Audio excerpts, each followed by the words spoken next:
I had a good job at a Scientology company.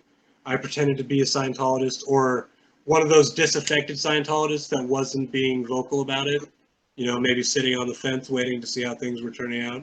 And then like, you know, 3 years in, like, to like, so this is like, you know, 2012. I've been living a lie like for 3 years, non-Scientologist, you know, you know, trying to become, you know, trying to like get like a, like kind of a real, like a normal life going. Like not a, you know, like I'm not trying to hook up with a bunch of non-Scientologists. I'm trying to like hook up with like people who've never even heard of Scientology. You know, I don't want to be the guy who's like the ex-cultist. I want to be like whatever I happen to decide I want to be. You know what I mean? And be known for that. Um, so uh, here I am. Like it's 3 years, 3 years into this soulless life of like, you know, I go to work. I don't hang out with any Scientologists. I'm just like, I go home. I became an alcoholic, um, drinking all the time. Like, you know, just go home, drink, and just like watch TV or play video games. Just like, what am I gonna fucking do with my life? Like, how do I get established in a new community? I started like, you know, going online and like uh, trying to meet up with people, like, you know, for, you know, events and like joining clubs and stuff like that. And eventually I was just like, I can't, I realized I just couldn't take living the lie anymore. I started texting like Scientologists I knew, like, you know, anti-Scientology stuff. And then I got fired pretty quickly after that, within a couple days. And then had to sell my truck, had to move out of my apartment, sold like, you know, I left a bunch of my possessions in my apartment. Couldn't make rent. I had to like use the money that I was going to use for rent to like try and find another place. Um, Lost my job. I got another one. I lost that one due to let us call it attitude problems. um, because and you know, like I don't want to like use my this whole thing, you know, like leaving a cult as an excuse for um, you know, bad things that have happened in my life. I don't like to do that. I feel like I'm responsible for my own condition. That's a thing you learn in Scientology. I think it actually is true, you know, take responsibility for yourself and like the things that you've done. Yeah, I lost my train of thought. That's right. You were talking about kind of the sequence of events that transpired after you were fired from the first job, got a second job. You said you lost that job due to basically an attitude problem. And then you were basically saying how you didn't want to use the whole leaving a cult thing as a justification for the attitude problem, and that's kind of where you were at. So I want to actually say like when I left, when I found out that Scientology was not what it said it was, I was extremely disappointed. Like it's not so much like, oh fuck, I wasted all those years. It's more like I was really bummed out that like it wasn't the panacea that I thought it was. You know what I mean? Like I thought I had the panacea. I thought I had like the answer to all of life's questions. I thought like I was going to discover all knowledge of the universe eventually. You know what I mean? I thought like I believed. So when it happened, when I found out that it wasn't true, I was like, but I still like I still want to know everything. I still want to save the world. I still want like all those things the Scientology said that I was helping do by like, you know, like when you're a Scientologist and you sacrifice your time and your money and your effort and like your happiness for Scientology, you're doing it because you think that you're saving the earth. You think you're saving the universe, really. Like that's why that's the lure for like most Scientologists. Like, whoa, we can, like, this can save the Earth. Like, there's so much misery on planet Earth. We could stop it. Like, if everyone just fucking started doing Scientology, it'd be over in a few years. It'd be done. That's what we truly believed. And like, then we find out it's complete bullshit. And by the way, like, if you really think about it, pretty fucking implausible. That we could spread it over the entire globe like that. No fucking way. Not with all these other religions competing for that same status. No, I was extremely bummed out for that reason. And so I spent like years trying to figure out like the me that you're talking to right now, the me who exists currently, like the personality is so much different from the guy who left in 2009. You would not, like, it's not recognizable. Like, I'm a completely different person.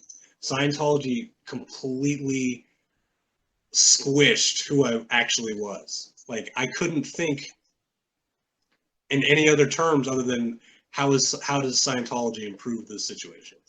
You know what I mean? I didn't have my own personality, really. I mean, like, you know, everyone does to a certain extent, but like, you know, everything I did was like, should I say this because is it Scientological? Should I do this because will I get in trouble if I don't? You know what I mean? And it's daunting to get out of Scientology, to like think, to even contemplate, like, okay, first contemplate black PR, you get in trouble for that. Okay. You get in trouble for, I've been in trouble for things. You know, you're a Scientologist, you get in trouble for things.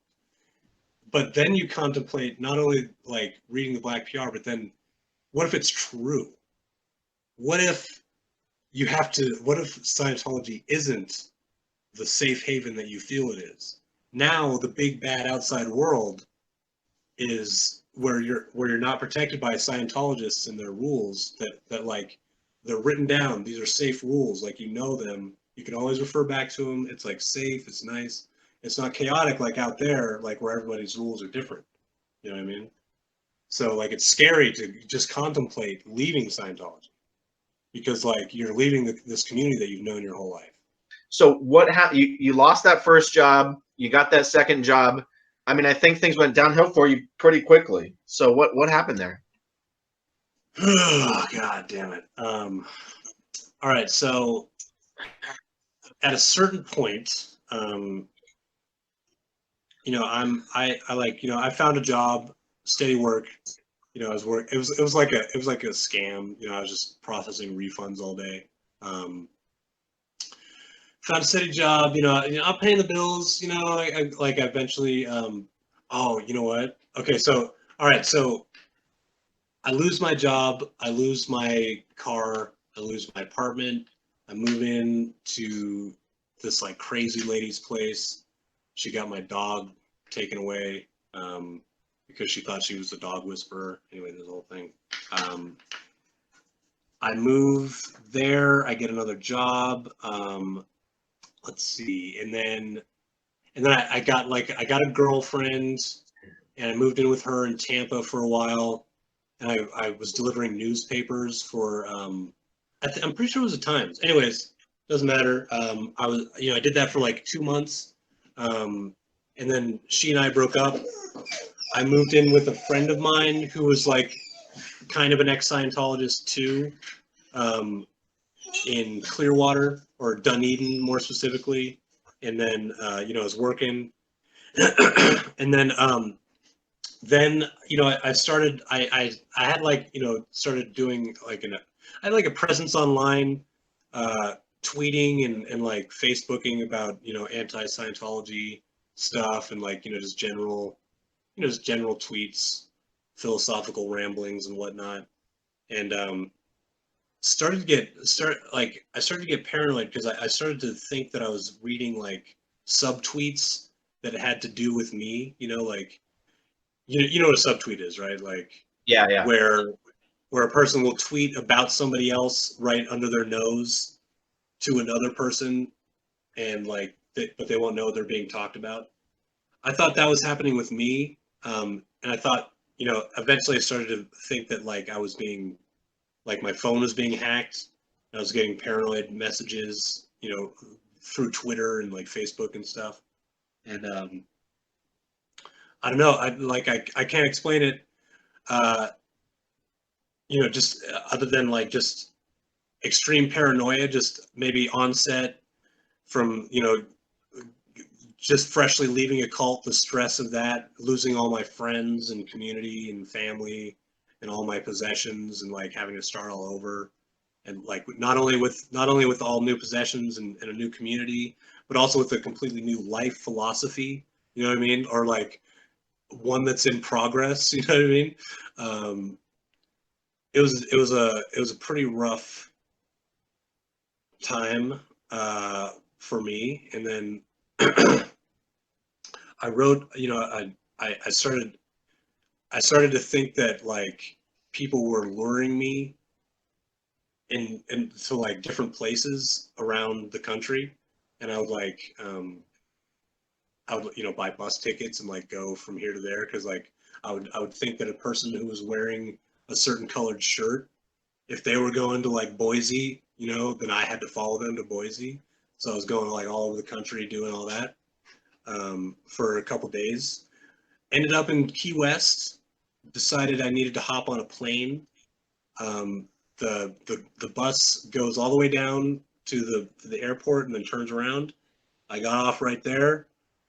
It was like almost midnight, I think. I just hopped the fence, climbed into the luggage compartment of a Delta like 737, I think. It was like one of the smaller jets, and fell asleep. Woke up. They threw some handcuffs on me, and now roughly 5 years later, I'm a free man. So good times after the aftermath of Scientology. You know what I mean? Okay, if you want to see my rock and roll songs, click right on this guitar. And if you want to see a different one of my videos,